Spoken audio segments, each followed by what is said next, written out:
안녕하십니까. 사회보험TV 김용화입니다.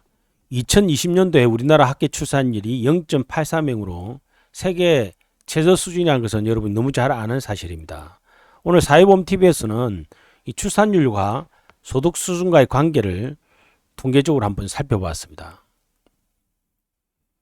소득 수준이 높아지면 출산율이 떨어진다라는 주제로 이제 제가 설명을 할 텐데요. 일단 우리나라의 전반적인 지금 출산율이 하향 경향을 여기서 보여주고 있습니다. 70년도에 우리 베이비붐 세대의 피크 때는 101만 명까지 태어났습니다. 그러다가 80년대 중반까지 급속히 떨어졌죠. 급속히 떨어져서 학계 출산율이 1.74명까지, 이때 4.53명이었는데 1.74명으로 떨어졌습니다.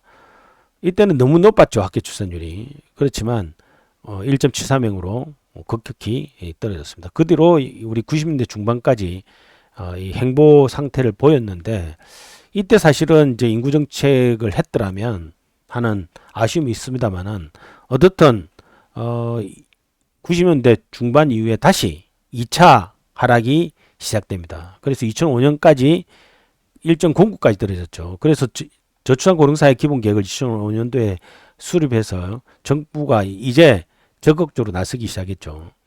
그러고 난 다음에 그 효과가 있는 듯 했습니다. 2010년대 중반경까지 1.30명까지 약간 턴하는 모습도 보였습니다. 그렇지만 결과적으로는 다시 하락해가지고, 특히 최근 3년간에 급속히 또 하락해서 2020년도에는 학계 출산이 0.83명까지 떨어지고, 출생아 수는 27만 2천 명으로서 사망자 수보다 작아지고, 특히 북한의 출생아 수보다도 2020년은 작아졌습니다. 북한은 인구가 우리나라의 절반밖에 안 되는 2,500명 수준이죠. 그런데 한 30만 명 태어나고 있습니다. 우리나라는 5,100만 명이 넘는 인구인데도 지금 27만 2천 명으로 하락한 거죠. 그래서 제가 그 월드뱅크의 인당 GDP 데이터와 유엔의 인구 데이터를 엮어가지고 한번 통계 분석을 해봤습니다. 가로배는 일당 GDP고 세로배는 학계 출산율입니다.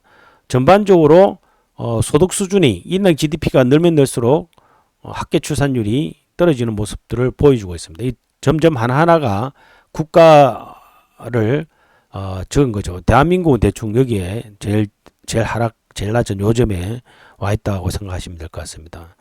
그래서 어떻든 전체적으로 그 소득 수준이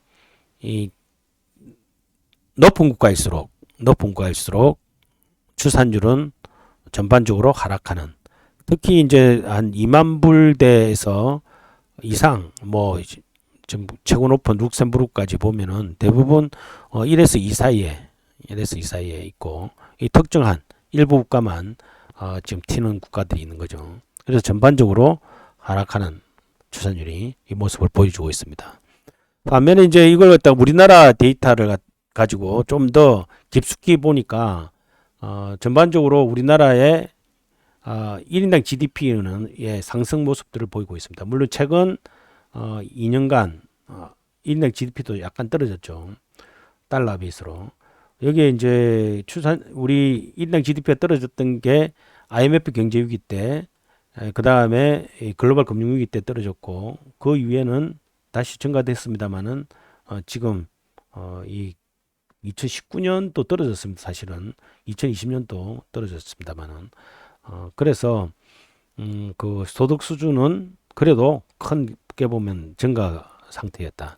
반면에 이제 인해 출산율은 지속적으로 하락하는 반대 방향의 모습들을 보여주고 있습니다. 그래서 우리나라도 역시 그 인당 GDP가 크게 증가해 왔습니다만, 1인당 GDP의 증가와 반대로 학계 출산율은 떨어지는 모습을 보이고 있습니다. 물론 이제 이 지금 최근 2년간은 1인당 GDP도 떨어지고 학계 출산율도 떨어지는, 이런 거는 이제 우리가 경제 위기 때 똑같이 나타났습니다. 글로벌 금융 위기 때도 1인당 GDP도 떨어졌지만 학계 출산율 떨어지고, 그 다음에 IMF 외환 위기 때도 그 1인당 GDP도 떨어졌지만 출산율도 떨어지는.